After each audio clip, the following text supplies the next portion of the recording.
But how many of us know that in business, our systems don't work perfectly every day?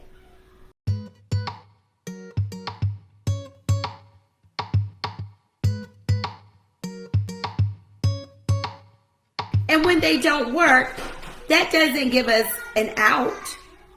We don't all of a sudden get to say to our customers, hey, we're going to lower the quality of service that we provide. So I made a note of 4 or 5 things that I noticed. I go into my favorite coffee shop with my boo, my husband. We had just dropped the kids off, and we went to go get some coffee. I initially asked the cashier if she would give me my coffee while we wait on the food. And so she goes to get my coffee, and they were initially out, right? They were out of the roast that I like. So the lady went to the bag, got another one. But the cashier, who normally fixes the coffee, didn't fix the coffee, okay? I go over to the station where the waitresses normally make the coffee because I was familiar with the process. I asked if I could go over because I wanted to, like, make sure that my coffee was the way that I wanted it. And I also saw they had a lot going on, so I was like, thinking I was helping. I'm always thinking I'm helping. Waited outside with Joey, my husband, and finished the coffee, like large cup of coffee, the tall coffee. Finish the coffee, go in, and I check on my food. And I'm like, hey, checking on the order for Jackson. Is it ready yet? So she goes into the window. There's a box of food waiting in the window. And there's a gentleman sitting at the bar. His name is Daryl. Just so you guys know, I later find out his name is Daryl. Mr. Daryl sitting here waiting on his food, and she checks the order for Jackson. The order for Jackson's not ready. The chef comes out, waves hello to me, and I give her a friendly hello, and she calls for Kim. Let's say her name is Kim. She calls for the waitress Kim, which I'm assuming is one of the lead waitresses. Kim! And so Kim didn't respond because she's running around because, they have 1, 2, 3 waitresses. Now follow me on this story, because with these 3 waitresses, each one, which is the employee of the coffee shop, each one of the waitresses were doing a different thing. And then we have the 4th person here, which is the cashier. So the cashier is checking on the food. There's a black box there. She looks for the food for Jackson, and there's no food for Jackson yet. So I said, okay, can I get more coffee? Well, there's an empty carafe. There's a carafe there, which happened to be empty. She goes to try to fill my coffee with that carafe. It's empty.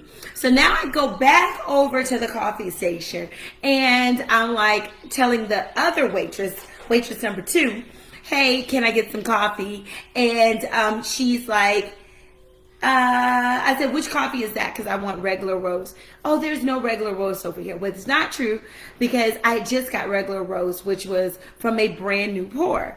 So there's confusion, right? So number 1, you're running out of coffee. You're a coffee shop. Okay.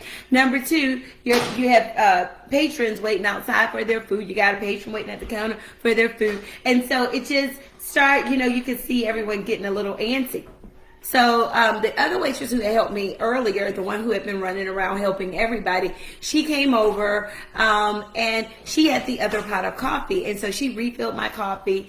And I go back over to the counter and overhear a conversation between the chef and the waitress. And so now we have 3 waitresses there, right? One waitress, and y'all can listen to me, follow with me, because this is how our staff is in our business. We have all kinds of people that work in our business. One waitress said, today is off. I need to call out. So I'm like looking at her like, is she seriously saying that she's going to call out of work? And I'm like, okay. So the second waitress, who was like the head waitress, she comes over and the chef explains to her, hey, I need you guys moving faster. You guys aren't doing your job. Stay on it. Now the cashier comes over and says, well, my screen won't work. So the screen that normally gives the orders, the screen won't work. I don't know when the orders are done. Now, there's this same black box of food that's sitting there. Mr. Darrell sitting next to me. It is Mr. Darrell's food, right? So later find out, a few minutes later, our food comes up. Long story short, push the story forward. Mr. Darrell's food is up next to mine. But his food has been sitting there now for about 5 or 10 minutes, right? So she says, "Are you Darrell?" He says, "Yes, I'm Darrell." She hands him the food. Now, I don't think he noticed that his food had been sitting there the whole time. And then my food came up, get my food. But what happened was, because the monitor was not working in the restaurant, it was automation. She didn't think to, hey, call back. Hey, whose food is this sitting here? This belongs to Mr. Darrell. Hey, are you Darrell? Is Darrell out there? Hey, Mr. Darrell, here's your food. Her brain didn't trick her to do that because she was so reliant on the automation and the systems working perfectly every day. So what I noticed was that, one thing, the employees they were feeling motivated. They didn't feel like they had they couldn't pull an audible. They were so reliant on the automation that they didn't know what to do next. So one thing that I noted, even for myself, is that we have to teach our kids to count on their fingers, not just with calculators. You guys get what I'm saying? You got to teach our staff how to run the business even when the automation doesn't work.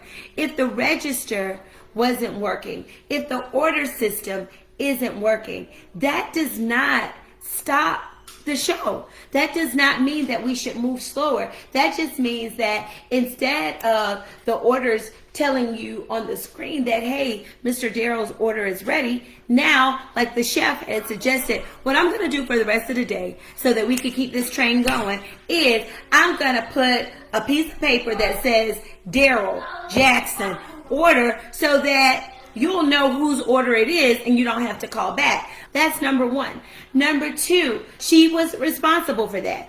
Well, because the coffee pot in the front wasn't working, she just kind of didn't know what to do, which is why I titled this Deploying Our Profit Playbook. All right. So here were the problems. They were working under new conditions and they didn't know what to do. All right. Number two, there was no new plan was given for the new condition. They were not given the new play from the chef. So even if the chef doesn't give the play, they should know, hey, here's plan A, here's plan B, right? Number three, also, they didn't really know the end goal, right?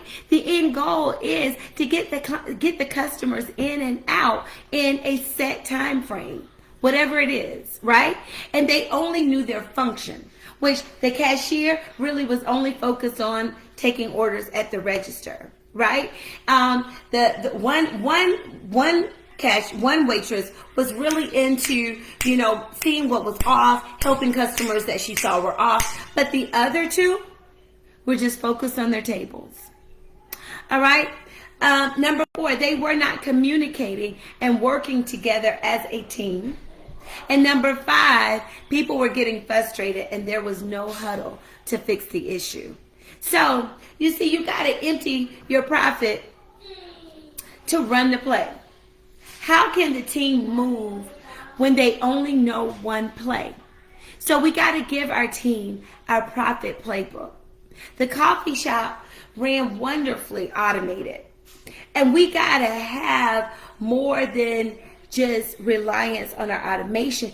I really make sure that my team knows if the electronic client information forms are not accessible, then we have our paper forms, because that's what we had before we had them electronically. So however a business is run without the computers, without the cash registers, without the order system, make sure that you guys, that at the base, that the foundation is known so that your profit playbook can be run with your SaaS system or without your SaaS system, because everybody knows their function with or without automation.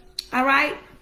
And so all this is to say is make sure you keep your business fit.